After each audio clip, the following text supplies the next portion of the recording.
Hello student, कैसे हैं आप सब लोग। हम लोग सामान्य अध्ययन में भारत की राज्य व्यवस्था और संविधान पर चर्चा कर रहे थे, जिसमें हमने अब तक विभिन्न प्रकार की शासन प्रणालियों को पढ़ा। आज हम चर्चा करेंगे भारत के संविधान और उसके संवैधानिक विकास पर।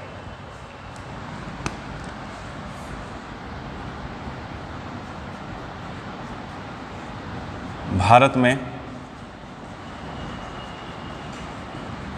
संवैधानिक विकास।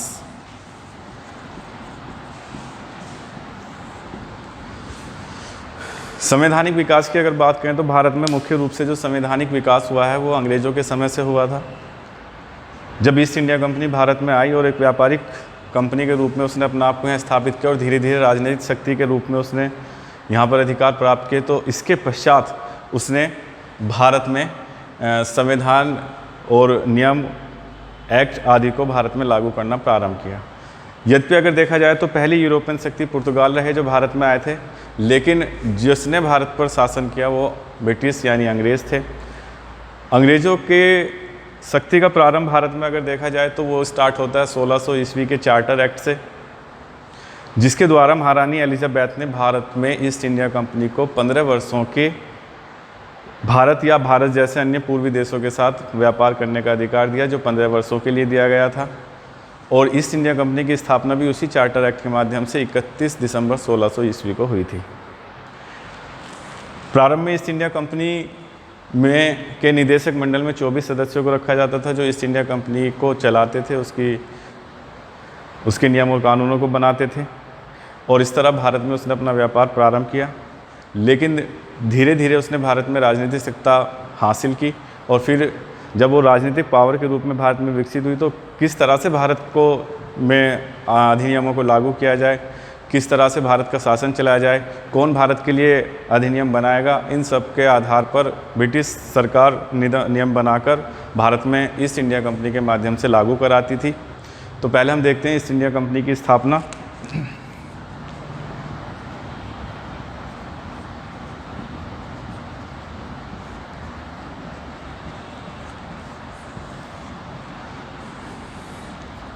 स्थापना 31 दिसंबर 1600 ईस्वी को 1600 ईस्वी के चार्टर एक्ट के द्वारा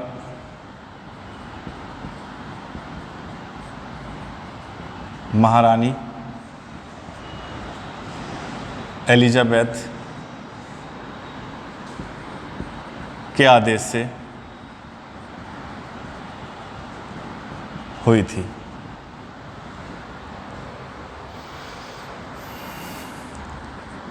प्रारंभ में ईस्ट इंडिया कंपनी को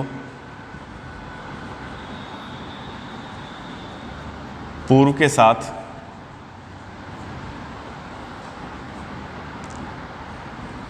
व्यापार करने के लिए 15 वर्षों का अधिकार दिया गया।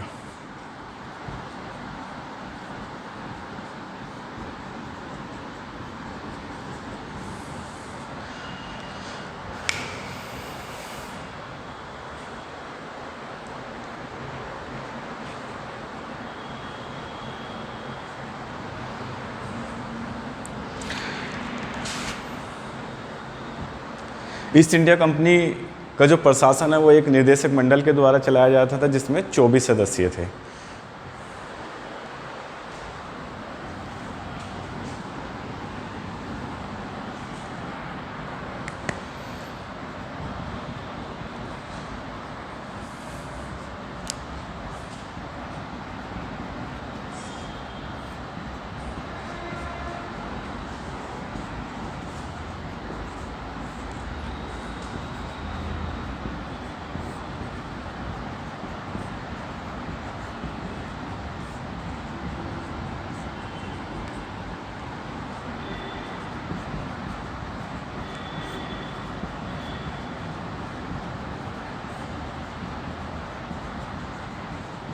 जिसमें 24 सदस्य होते थे।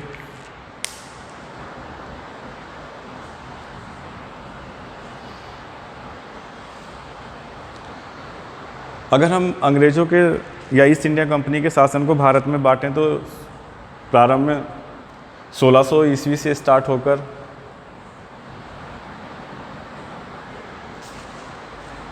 1764 ईस्वी तक चलता है। 1764 से लेकर 1772 तक द्वैत शासन के रूप में शासन चलता है। 1772 से लेकर 1858 तक ईस्ट इंडिया कंपनी के शासन के रूप में चलता है और 1858 से के बाद में सीधा ब्रिटिश सरकार का शासन या ब्रिटिश सरकार के अधीन भारतीय उपनिवेश रहता है। तो इस तरह 4 चरणों में हम विभक्त कर सकते हैं ईस्ट इंडिया कंपनी के अंग्रेज़ों के शासन को भारत में।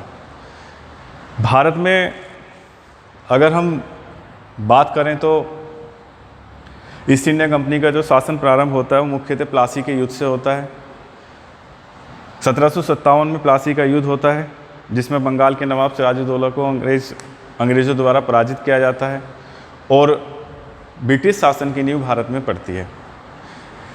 इसके बाद 1764 का एक प्रसिद्ध बक्सर का युद्ध होता है जिसमें एक तरफ मुग़ल बादशाह शाह आलम, बंगाल का नवाब मीर कासिम और अवध का नवाब शुजाउद्दौला शामिल थे और दूसरी तरफ अंग्रेज़ों की सेना थी। अंग्रेज़ों ने बक्सर के युद्ध में इन तीनों की संयुक्त सेना को पराजित किया और इस तरह बंगाल में अंग्रेज़ों का शासन प्रारंभ हुआ। यहाँ से हम 1764 के बक्सर के युद्ध के बाद हम देखते हैं कि बंगाल में द्वैत शासन का प्रारंभ होता है। द्वैत शासन एक ऐसा शासन होता है जिसमें शासन के 2 केंद्र होते हैं। यहाँ हम देखते हैं कि जब अंग्रेज़ों का बंगाल पर अधिकार हुआ तो एक शासन का केंद्र बना अंग्रेज़ों का और एक शासन का केंद्र बना बंगाल के नवाब का। इस तरह 1765 से एक द्वैत शासन प्रारंभ होता है जो 1772 तक चलता है। इस द्वैत शासन के समय में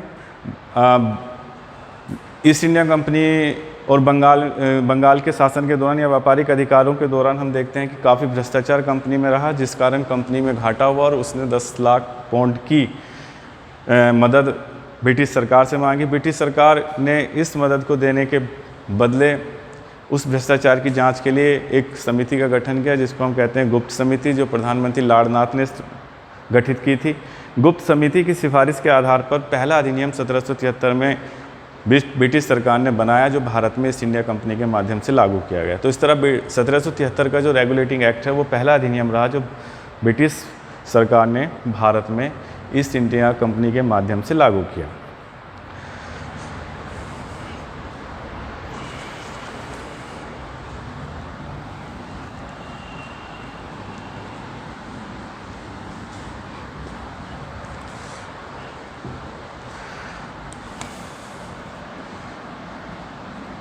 (1757) के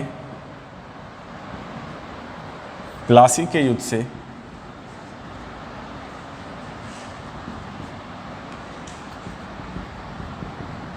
अंग्रेज़ों की बंगाल में नींव पड़ी।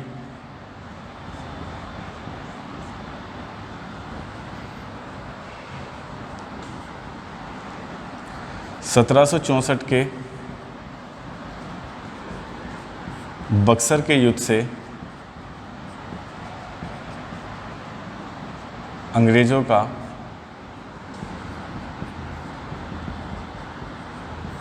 बंगाल में शासन प्रारंभ हुआ।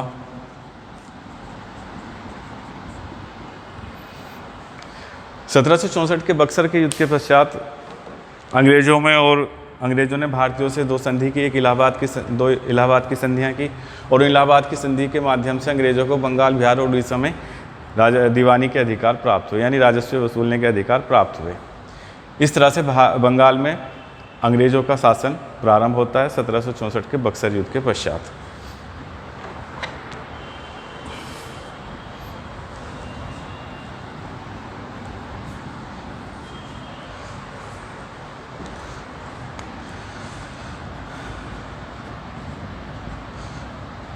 (1765) में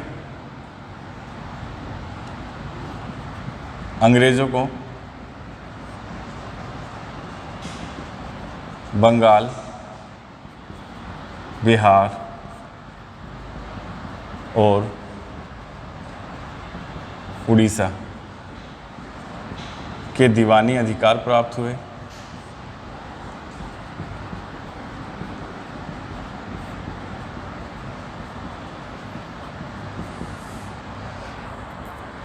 और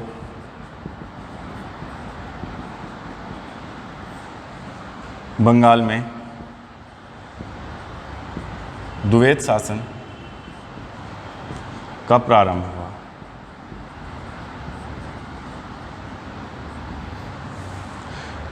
द्वैत शासन का मतलब है दो शासन के केंद्र होना।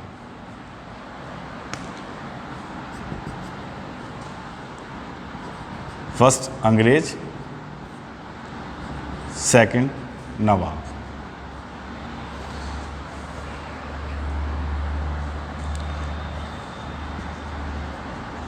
इन दोनों के शासन को ही द्वैत शासन कहते हैं। यद्यपि द्वैत शासन का जनक लियोनल कर्टियस को माना जाता है, जिसने अपनी पुस्तक डायरकी में द्वैत शासन की परिभाषा दी है, लेकिन भारत में हम कई बार द्वैत शासन को देखेंगे। जैसे हम यहाँ पे देखते हैं कि एक केंद्र अंग्रेज थे और दूसरा केंद्र नवाब थे। इस तरह द्वैत शासन भारत में चला और इस द्वैत शासन के समय में बंगाल को बुरी तरह से लूटा गया। कंपनी के भ्रष्टाचार के चलते उसको घाटा हुआ और उसने 10 लाख पाउंड की मदद ब्रिटिश सरकार से मांगी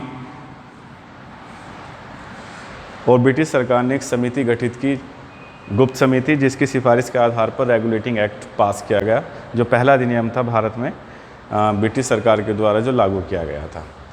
तो इस तरह से अब जब दीवानी अधिकार मिले और फिर धीरे धीरे राजनीतिक सत्ता के रूप में स्थापित हो रही थी कंपनी, तो अब उसको ये तय करना था कि कौन भारत में कानून बनाएगा जिसको भारत में लागू किया जाएगा। इसी आधार पर पहला अधिनियम अंग्रेजों ने 1773 का रेगुलेटिंग एक्ट पास किया। तो हम शुरू करते हैं।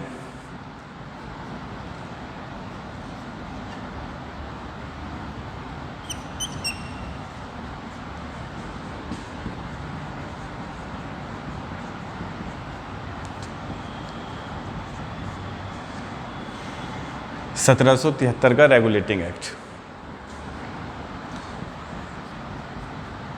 गुप्त समिति की सिफारिश पर पास किया गया था।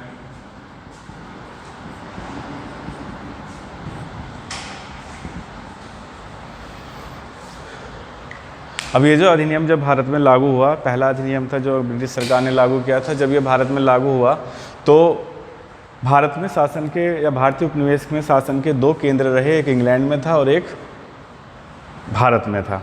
तो इसमें दोनों ही जगह पर चेंज किया गया, भारत में भी परिवर्तन किए गए और इंग्लैंड में भी चेंज किया गया।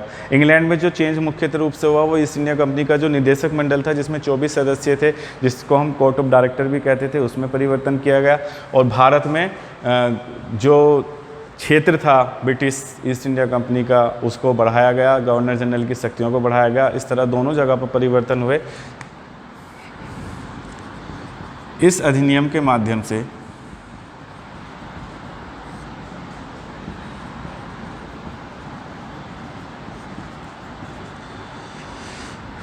भारत और ब्रिटिश दोनों स्थानों पर परिवर्तन किया गया।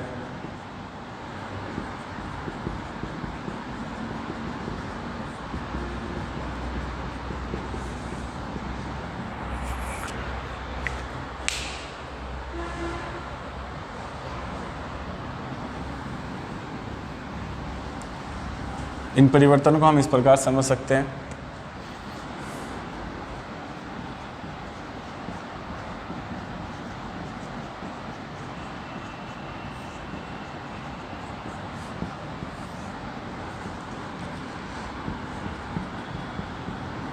इंग्लैंड में परिवर्तन,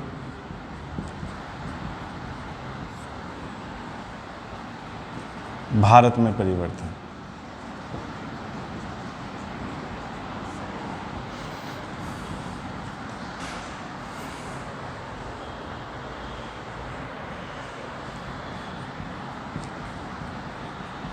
निदेशक मंडल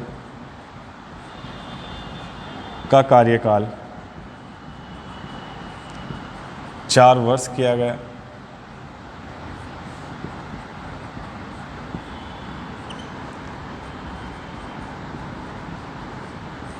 निदेशक मंडल में सदस्य चुनने का अधिकार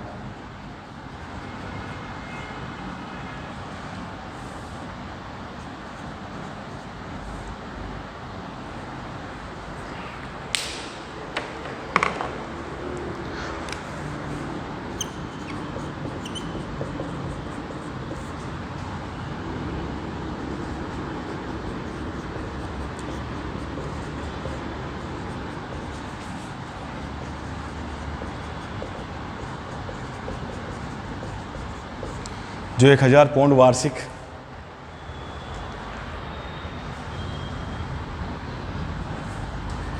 के शेयर धारक थे।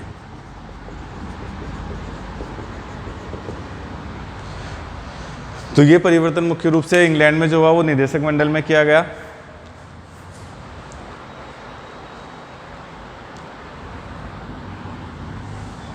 भारत के जो परिवर्तन है मोस्ट इंपोर्टेंट है, जो हमारे लिए एग्जाम में भी बहुत पूछे जाते हैं।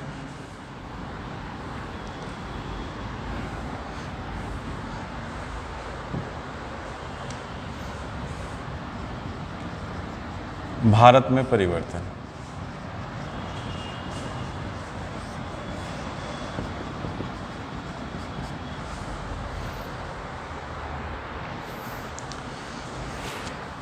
पहला,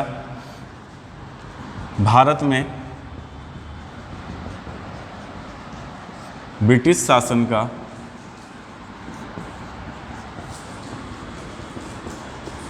केंद्रीयकरण किया गया।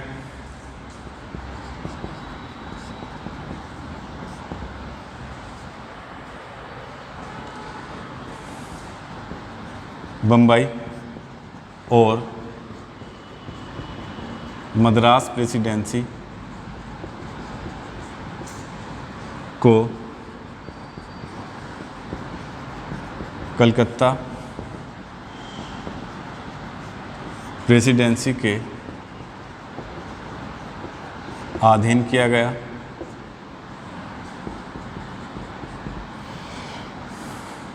और बंगाल के गवर्नर को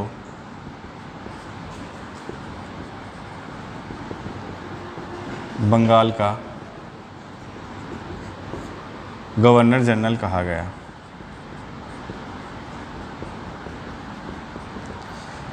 यानी जो मद्रास और बम्बई प्रेसिडेंसी थी उनको भी कलकत्ता प्रेसिडेंसी के अधीन किया गया, और कलकत्ता का जो गवर्नर था यानी बंगाल का जो गवर्नर था वही अब मद्रास और बम्बई प्रेसिडेंसी के लिए भी कानून बनाएगा। और बंगाल के गवर्नर को बंगाल का गवर्नर जनरल कहा गया। ये मोस्ट इम्पोर्टेंट फैक्ट है कि किस अधिनियम के द्वारा बंगाल के गवर्नर को बंगाल का गवर्नर जनरल बनाया कहा गया। 1773 के रेगुलेटिंग एक्ट के द्वारा। यहाँ पे एक नोट लिखेंगे, क्योंकि ये जो अधिनियम आया था ये वॉरेन हेस्टिंग के समय में आया था।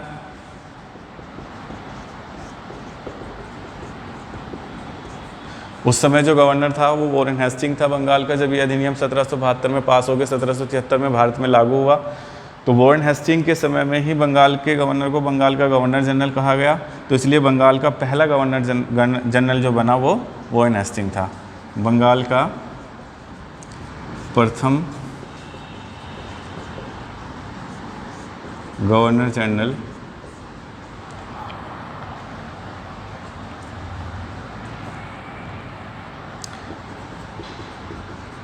वॉरेन हेस्टिंग बना।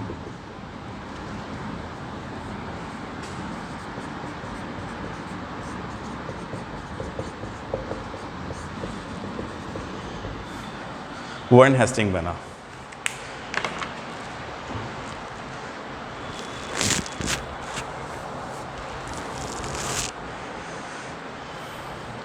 यदि हम पहले गवर्नर की बात करें तो पहला गवर्नर बंगाल का लॉर्ड क्लाइव था, जबकि पहला गवर्नर जनरल वॉरेन हेस्टिंग बना।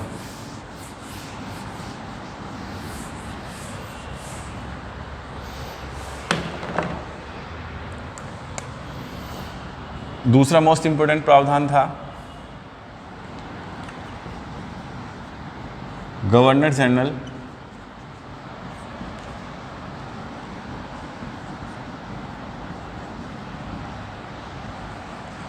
की सहायता के लिए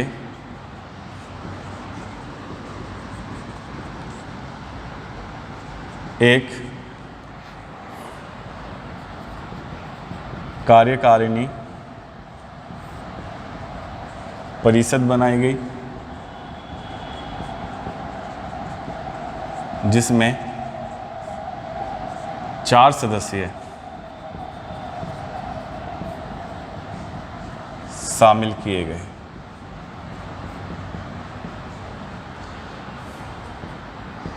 क्लेवरिंग,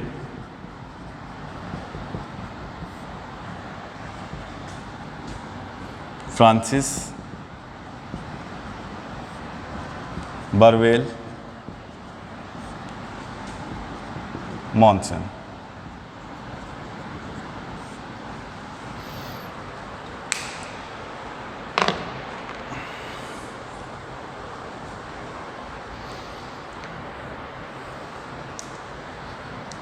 दूसरा इम्पोर्टेंट प्रावधान था 1774 में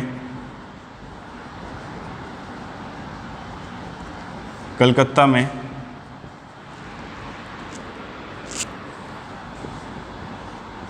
एक सुप्रीम कोर्ट की स्थापना की गई,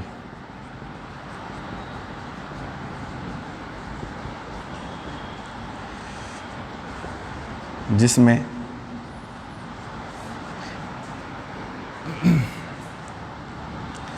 एक मुख्य न्यायाधीश,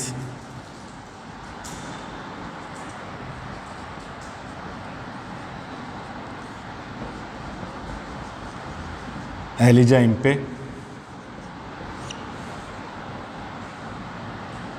इम्पे था। ये फैक्ट भी इम्पोर्टेंट है।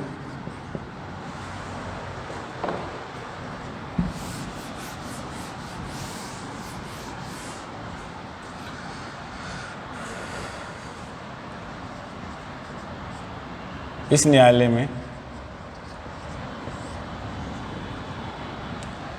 3 अन्य न्यायाधीश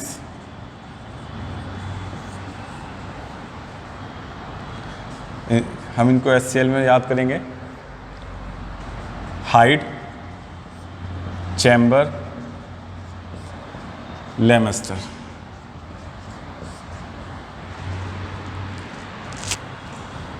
शामिल थे। यानी ये जो सुप्रीम कोर्ट स्थापित हुआ था, इसमें कुल 4 न्यायाधीश रखे गए, एक मुख्य न्यायाधीश और 3 अन्य न्यायाधीश।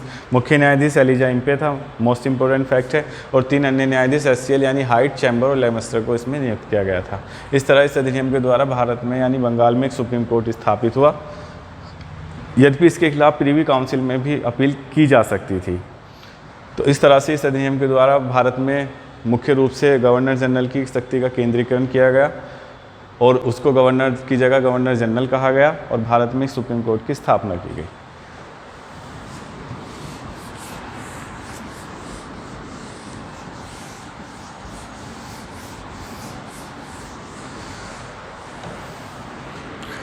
यहाँ कुछ इंपॉर्टेंट फैक्ट लिखेंगे। जैसे पूछा जाता है कि बंगाल का प्रथम गवर्नर कौन था? लॉर्ड क्लाइव आंसर करेंगे।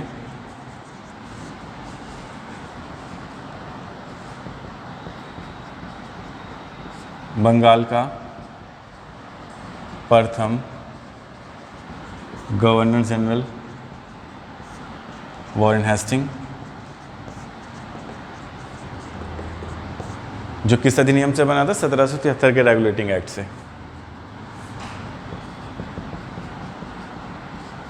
बंगाल का प्रथम वायसराय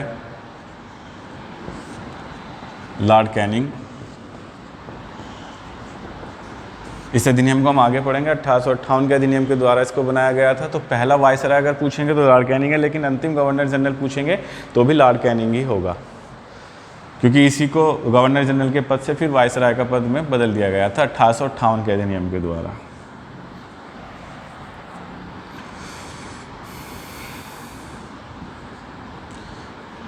एक मिनट, यहाँ पे भारत का आएगा। भारत का प्रथम governor general Lord William Bentinck.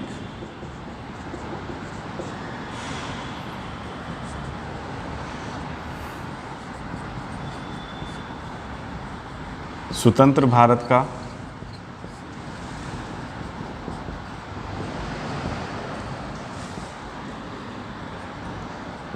प्रथम गवर्नर जनरल लॉर्ड माउंटबेटन। स्वतंत्र भारत का भी यही था, क्योंकि आज़ादी के बाद भी गवर्नर जनरल लॉर्ड माउंटबेटन बना, जो 1948 तक रहा। स्वतंत्र भारत का प्रथम भारतीय गवर्नर जनरल सी राजगोपालाचारी।